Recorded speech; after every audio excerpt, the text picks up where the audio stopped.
Hello, everybody. Welcome to the Energy News Beat Daily Stand-Up. My name's Stuart Turley, President and CEO of the Sandstone Group. Michael is on his way to Midland, and he's out to go visit with all the executives out there at the Hart Executive Oil Conference. I'll tell you what, it is crazy. Today is, like I said, November 20th. This is just nuts out on the news desk.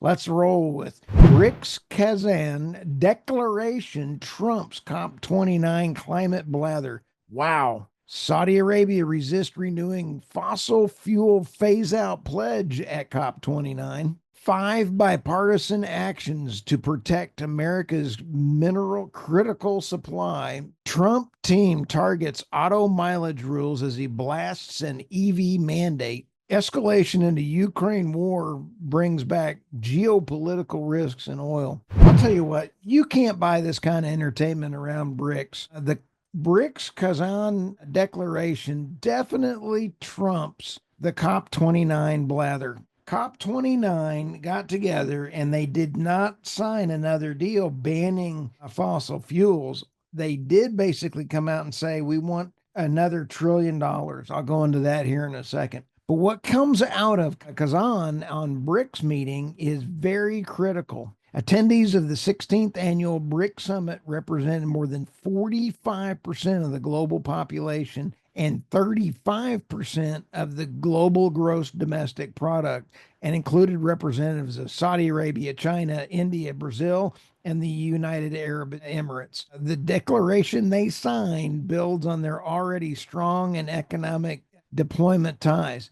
The departure of Argentina from the global climate talks in COP29 in Baku, Azerbaijan, adds to concerns about the global climate fight following the re-election of the climate crisis skeptic Donald Trump. In hindsight, the meeting at Kazan could be seen as a foretelling about such doubts about sending the popular climate narrative. What they're saying in this article and what people at BRICS and leaders around the world are coming to realize, energy security matters more than the climate change narrative. The data is falling apart around the climate change narrative, but yet energy security is critical for all leaders around the world, because if you don't have energy security, you either get voted out of office or there's a rebellion. And if you're a dictator, you want to keep your people happy.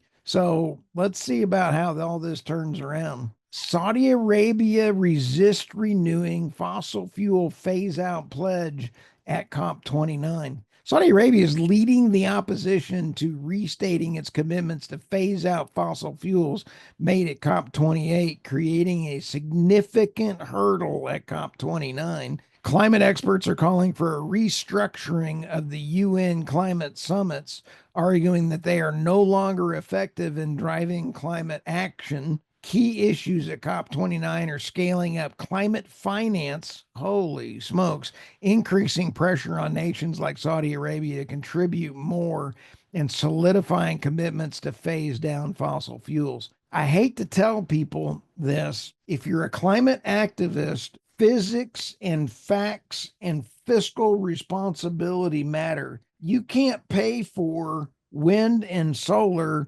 unless you have fossil fuels. And I've been saying this now for 4 years. The more money that is invested in renewable energy, the more fossil fuels will be used. And that's because they're not fiscally solid and they're not, according to physics, they're not capable at this time.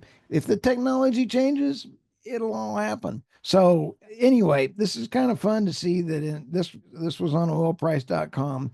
It is clear that COP is no longer fit for purpose. We need to shift from negotiation to implementation. Well, facts, physics, and fiscal responsibility matter. And until those change, you're not going to be able to fund the climate alarmism. So it's going to have to change. Let's go to the next story.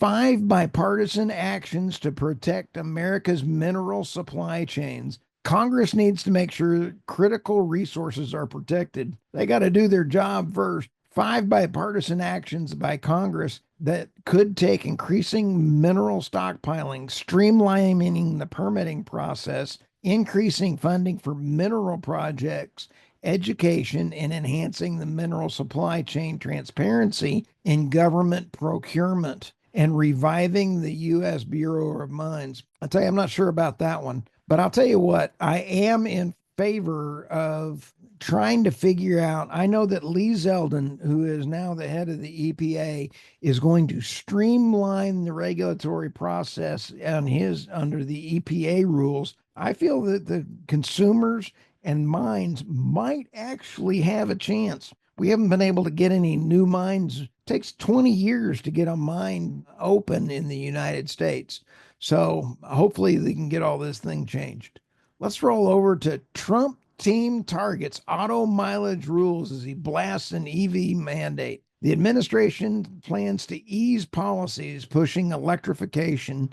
Plans echoes to first term dismantle efficiency standards. This couldn't be happening at a better time for Detroit. We need our energy independence. And this brings up our energy secretary nomination for Chris Wright. I guarantee you, Chris Wright is absolutely the best single man on the planet to help deliver the lowest cost kilowatt per hour to all citizens of the United States with the least impact on the environment. Chris Wright can get that done. Now, what this also means is he's going to be working with Lee Zeldin. He's also going to be working with Burgum on the Secretary of the Interior. That team is a heck of a team, and they're going to be able to take a look at how they can take a look. Hey, let's step aside and go to, instead of this big EV push, let's phase in and let's go to ICE and hybrids. Let's go to internal combustion engine with a hybrid. Get me a truck with a hybrid on it that is affordable. I think you'd sell a ton of those things. The hybrid technology, Toyota has done a phenomenal job there. Let's start taking a look at that. For every hybrid that you have out there, the system can handle it a lot better than it can a full one. Tesla will be a survivor, and Tesla will make it because they are not waiting for handouts. So that goes back to that fiscally responsible kind of a thing. Let's go to the last story for here today. Escalation in the Ukraine war brings back geopolitical risks in oil. The sudden escalation of the Russia-Ukraine war with the United States, UK, and France, allowing Ukraine to use long-range missiles to strike the Russian territory, and the subsequent change in Russia's nuclear doctrine have brought the long-forgotten European geopolitical risk back, lifting ICE Brent to $73 a barrel. I just want to say this right now. President Biden, you don't even know that you're running this country. And we and Putin, President Putin, if you're listening to this, we the American people have not approved this war. This is an unsanctioned war. And I guarantee you there will be internally as soon as President Trump can get in there. Hold on. We do not want this war. This war could have been stopped, as you well know, President Putin, and it was stopped by President Biden. So please hold on. We do not need a World War III. The American people do not want to go to war with Russia. We do not want to be at odds at all. And I can say that wholeheartedly. We want a world of peace, low-cost power, and we want everybody to have the same God-given right to have a wonderful life. And anyway, so please like, subscribe, share. And if you are, we are getting ready for tax season, and I hope President Trump can fix it very quickly. But until he can get in office and sign some things, you still are going to have some taxes under the Biden administration. And fortunately, I invest in oil and gas, and that'll be in the show notes there. If you go to energynewsbeat.co and go to top menu bar, how is your portfolio? There is a link there for you to take a look at and say, hey, wait a minute. I don't like paying taxes, and I like having a monthly check for production on oil. I'll tell you how you can get that done. So, like, subscribe, go to our Energy Newsbeat Substack. It is theenergynewsbeat.substack.com.